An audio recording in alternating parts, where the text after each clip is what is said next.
All right, y'all. So what I want to do today, like I said before, is a Q&A session. So if you guys have any questions, just feel free to type them in the chat.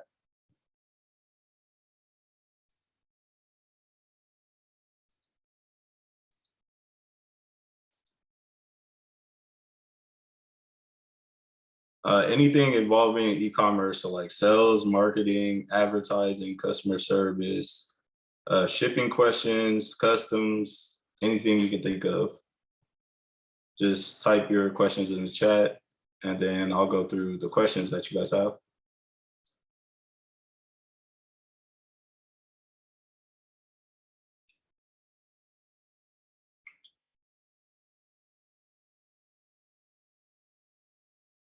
So email, I recommend Klaviyo, and then text, I recommend Tone, but you can use Klaviyo as well for text message marketing. I'm going to try to set that up on a website I'm creating right now and see how that works compared to Tone.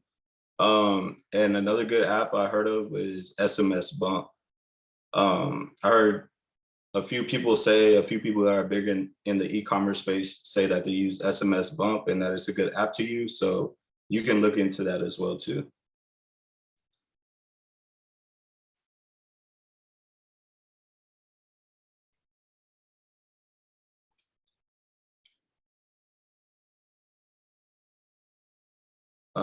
Let me see.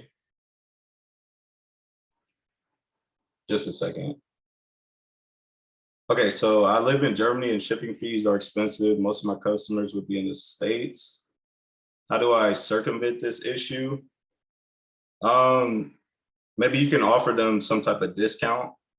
Um, Maybe what you would do or what you could possibly do is make the prices of your products a little bit higher to kind of bake in that shipping cost on their end. So when they actually have to pay for shipping, it doesn't seem too expensive, even if it is shipping overseas. So maybe you would have to add a little, up the prices a little bit more on your products is what you can do.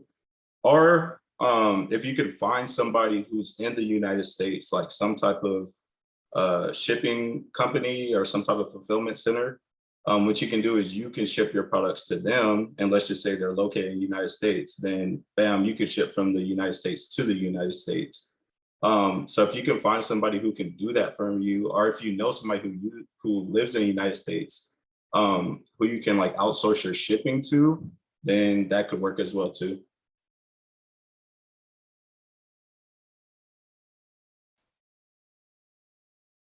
Hello, my first Well Squad live sessions. Do you think private label for Amazon FBA is too saturated right now? No, I don't. I'm not super familiar with Amazon FBA, but Amazon is, the biggest online retailer. So no, I don't think it's too saturated. If you look for like water on Amazon or watches or backpacks or anything you can think of, they have so many categories. When people say something, or do I think something is too saturated, most of the times I don't, because that just shows that there's a lot of demand for a product. If there's so many different type of manufacturers or so many type of distributors for a product, that just shows that there's proof that a lot of customers want those type of products, and that's why other people are selling those type of products or hopping into that specific category. So no, I don't. Amazon is just such a big company that all you want is like a small piece of that pie. So I don't think it's too saturated. And Amazon already has the built-in marketplace for you. So comparing Amazon to, let's just say if you have your own website, Amazon has that trust factor built in. So it may be easier to convert people on Amazon, even though you would be giving up, like, you can't have access to all your customers' data. So you can market to them like their email address and their phone number, so you can turn around and remarket to them. But they have that marketplace built in already too, so that builds trust on the customers. And everybody shops with Amazon pretty much. So no, I don't think it's too saturated. I want to start a fitness brand. Any distributors you use, and like for yoga sets and men's tanks? Um, let's see if we can find somebody for you. So I could show you like a quick, like, generic way to search for those type of people if you want to use Alibaba. Let me see if I can share my screen. I'll give you a quick little rundown of what I would do if I was in your situation, right? So if I wanted to find a manufacturer or distributor, here's what I would do.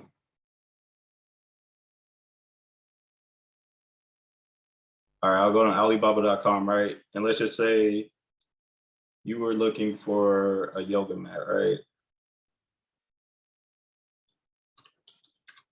This is the initial product research I would do, or the initial like product creation I would do. So I would just search for what I want, right? So a yoga mat, for example, is what you said, right?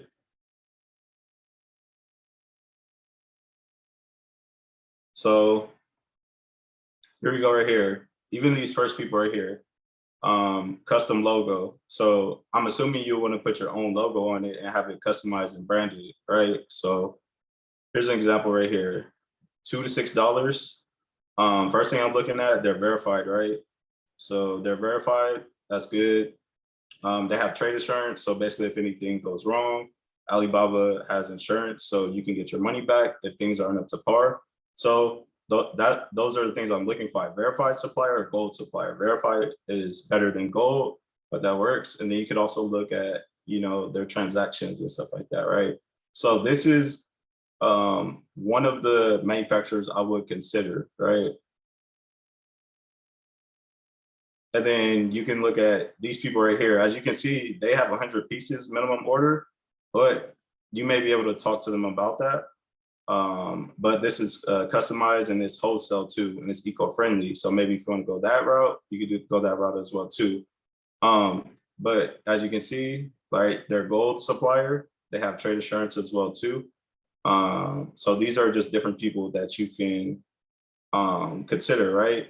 So let's just say you want to get samples from this manufacturer right here. And let's just say you have, I don't know, a gold logo and you want to do it on a black mat, for example. So just click on theirs, on their profile, right? And then all I would do is just kind of search and check them out, right? So scroll down. I don't know why my computer's acting so slow today. But what I would do is I would search through their website, right? And kind of get an overview on the products, what the material is, things like that, right? So as you can see, this is where they're located in China. Their minimum order quantity is 10 pieces. They have any color available. So you could ask them what specific colors you want to do. And then they have features. So high elasticity, durable, easy to clean, lightweight. And then they could do a customized logo, right? So everything looks kind of good with them. And then you could customize your size as well too. So let's just say if you want a specific size yoga mat, you would just verify that, or you would tell the supplier, like, I want this many feet by this many feet. I want it to be this specific material, right? And then you can emboss your logo, you can print it, or you can do whatever. So let's just say I want to go with them for some samples, then I would just contact them. And then all you would do is introduce yourself. Say, hey, my name is John, for example.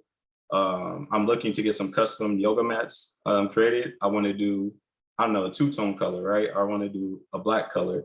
And then I also want to put my logo on it. I was interested in placing an order with you guys, but I want to get a sample first to see the quality of the material. If the sample is good, then I'll place a bulk order.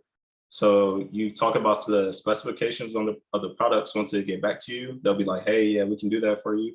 Then you talk about the specifications, they'll do a mock-up for you. The mock-up is kind of like a digital image of what the product is going to look like before they actually go and create the sample. So make sure the mock-up is good before you get the sample made.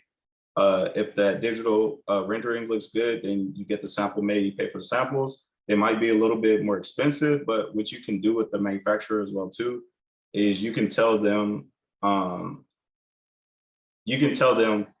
can I get a refund if I place a bulk order or a large order with you guys? So they could refund you for that sample price. So let's just say per unit, it might be $2 to $5, but the sample price, since they're only making one of those for you, may cost you like $40 to $50, for example. But you can get that refunded if you place a bulk order and you ask them.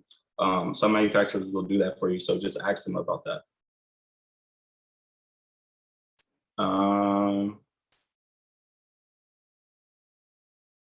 Any suggestions on plus size clothing, how to find more quality clothing?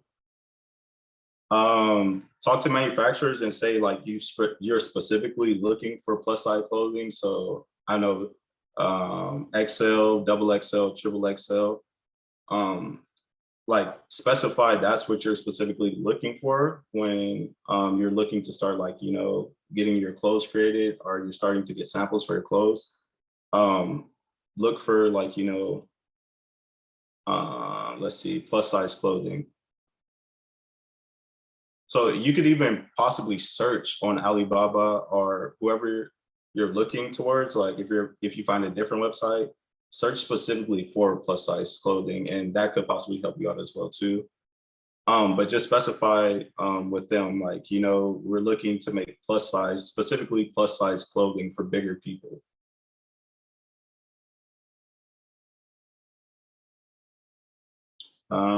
I use Alibaba to source shoes for a shoe brand. They're lightweight, but in an order between 250 to 500 pairs at a time. I'm located in Hawaii, but I placed an order in the first week of March and still never received the goods. Comes through cargo ship, and most costs went from 400 to 1400 to ship. How would you go about dealing with offsetting these costs when I operate a business out of the Hawaiian Islands? I don't want to wait 3 to 4 months for a product, but I also don't wish to pay any more shipping. Any advice? There's some different ways you can go about that. The manufacturer that you source it from, I feel like that's a large or a good amount of quality, 250 to 500 pairs. So what you can do is you could ask them if they could ship directly to your consumer or your customer from where they're located at. So if you're using Alibaba, I would assume that they're in somewhere around China. So hit up your manufacturer and see if they could ship specifically to your customer from where they're located at. So you don't have to handle any of that shipping. Sometimes they do that, but it just kind of depends upon the relationship that you have with them. So see if that's possible. You may need to integrate a few things on your end, like if you use a Shopify store and then the customer's information needs to get sent over to them automatically or somehow. You may need to like, you know, figure out the technology to use, but they could do that as well too. Or if you want to find somebody in the United States or a fulfillment center in the United States, maybe that might work better because I know shipping would probably be a little bit more cheaper going to the mainland United States as opposed to like island in Hawaii or whatever the case is. But look for a fulfillment center in the United States. You could try that, go that route as well too. Just make sure the fulfillment center, some of them have minimum requirements that you have to meet. So just make sure that you're able to meet those minimum requirements. And if you aren't, or if you think it's a little bit too expensive, just find somebody else who offers competitive pricing or cheaper pricing and go with them. I find typically if you want to work with the smaller fulfillment centers or the up and coming fulfillment centers, because they're more lenient on what they're able to do for you. And I feel like they care more about your brand and what you're trying to accomplish, as opposed to somebody who's bigger. They probably just see you as a number and a source of revenue. So look for a smaller fulfillment center.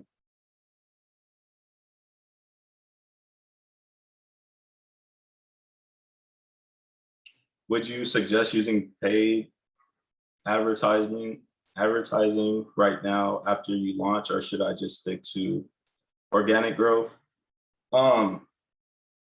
Initially, you can stick to organic growth if you want to go about that route. Paid advertising could work as well too because you're up and coming, so you could use that to your advantage. Like if you want to market things. So let's just say, for example, you started like selling some type of glasses for like for people who game, right? So like gaming glasses to block out like UV rays or UV lights or whatever the case is. You could say like, you know, you can use the fact that you just started like, oh, this company just started, this company sells glasses for gamers or whatever the case is, and they're up and coming or they just started or whatever the case is. Sometimes you could use that to build the initial hype when you're first advertising, when you first launch your brand. But organic works as well too at the beginning, because a lot of people will support just because you started something new, and you're like the fresh face on the block or whatever the case is. But eventually, um, organic will work for so long, but you have to build an initial customer base. So you'd have to kind of switch to paid advertising or somehow spending money to keep acquiring customers, because you only know so many amount of family and friends and family friends that will support you. But eventually, the hype will die down. And you have to find strangers that will support you. So you would have to go about like, promoting or finding pages to promote your brand on, or doing Facebook ads or whatever the case is to find strangers who will support you, because you don't know way many more people than you do know, right? So you have to tap into your market or whatever the case is. You have to find your tribe. Thoughts on Amazon FBA versus drop shipping? Drop shipping, I would say, is a little, drop shipping is less risk, or it could be less risky, I should say, because it only depends upon, like, if you're able to get, or it only depends upon if you're able to get orders. So you don't have to order inventory or hold inventory or anything like that. So that's pretty cool. Amazon FBA, I know you have to ship it to Amazon or to a warehouse. Or I believe you can ship it out yourself too, as well too. But drop shipping, I would say, is just to get your feet wet with e-commerce. It's to get for you to just kind of get a feel for what you want to do. And then eventually you want to move on to something different. So it's kind of like a stepping stone, right?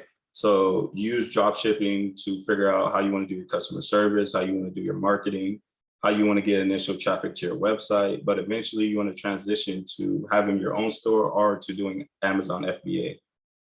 And I'm not too familiar with Walmart FBA, so I couldn't answer that question. I have to look more into that to answer that question.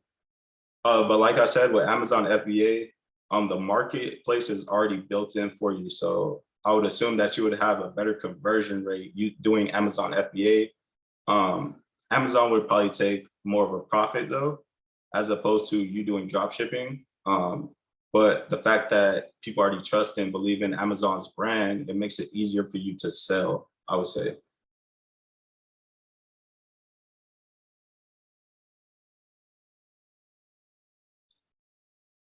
Let me see if I got through all these questions. You guys have any more questions that I can answer?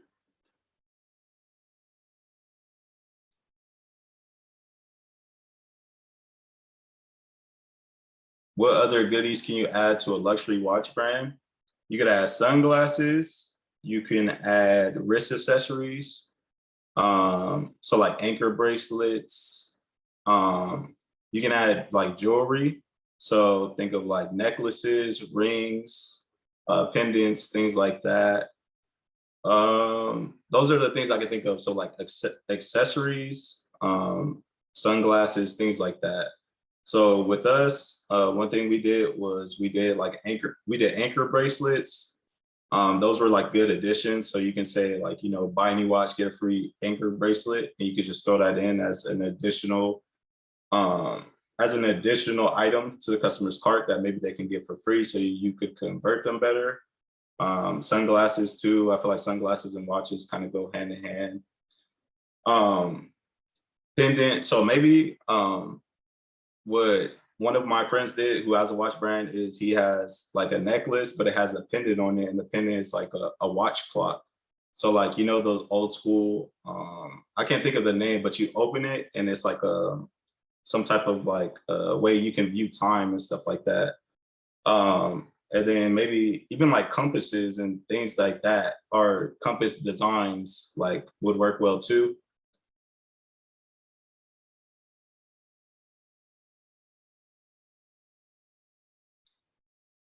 where should I start to have my own beard oil? Um, with that, you could go find a distributor somewhere who already creates a product for you and you kind of just label it. Or if you're just looking to do, it depends upon if you're trying to do that or if you're trying to start it from scratch and you're trying to build out your own formula and your own product. But I know with different type of like hair care products or skin care products, there are already people out there who create these products, and you just have to go in and label it and order it from them and just brand it yourself. Um, but that depends upon if you want to do that or if you want to create it from scratch using your own ingredients. But if you want to go about that route, you could just search for that like online. So look into like beard care, like manufacturers or distributors, and then contact them and kind of let them know what you're looking for and what you want to do.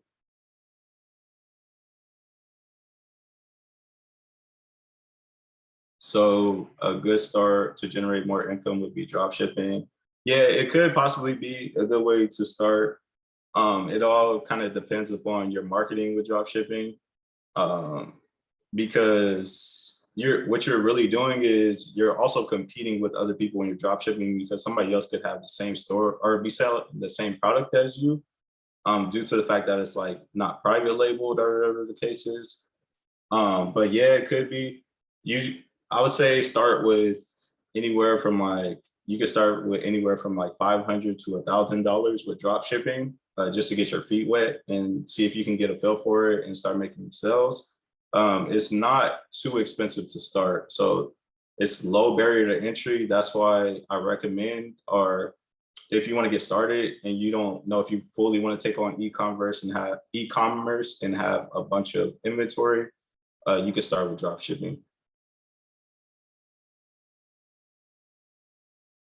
But I would say, yeah, anywhere from like, I don't know, $500 to $1,000 with drop shipping, you should be good with that. When starting clothing line, how many products would you have? How many is too many?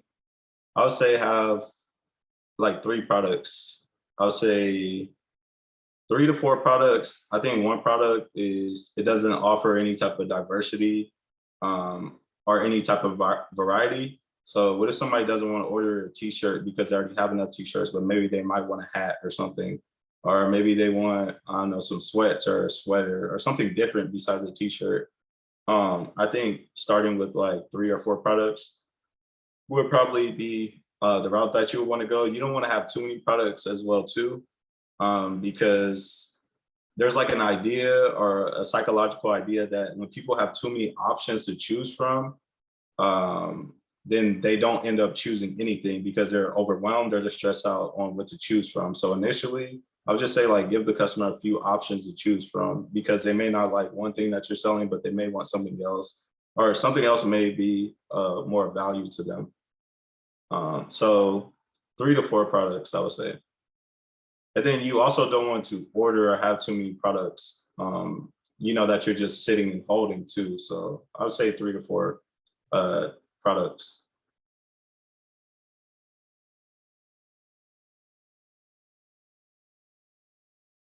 All right, so back on that topic of drop shipping as well too. So here's what you got to think about, or the costs that you have to think about. You got to think about your Shopify site, right? That's going to cost you $29 a month. You got to think of the apps that you're going to use, right? So you're going to have to use some apps on Shopify to help you increase your sales, to help you increase your conversion rate, things like that. So that may cost you like, additional $50 to $70 a month or whatever the case is. It could be less than that. It could be 30, but let's just say anywhere from $30 to $70 a month. Then you have to take into account, when somebody actually orders a product from you and you have to pay your manufacturer and pay for the shipping as well too. You have to consider that too. And then if you want to do shout outs or if you want to do Facebook ads, you have to consider that cost as well too. So those are all things you have to consider. So that's why I'll say it'll cost like, anywhere from 500 to 1,000. Really, a lot of your money is going to be spent on marketing and advertising. So you just have to keep reinvesting your profits, but you have to initially spend that money to get traffic to your website. to build a following and things like that.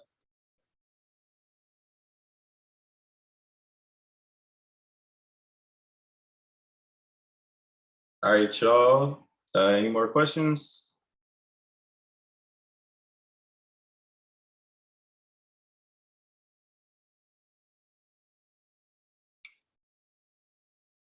All right. So it looks like that was it. I appreciate y'all for tuning in. I hope y'all learned some valuable information. Hope you guys have a good rest of your day. And then this should be available for playback in a few days, hopefully. So I appreciate everything. Thank you guys once again. Have a good day.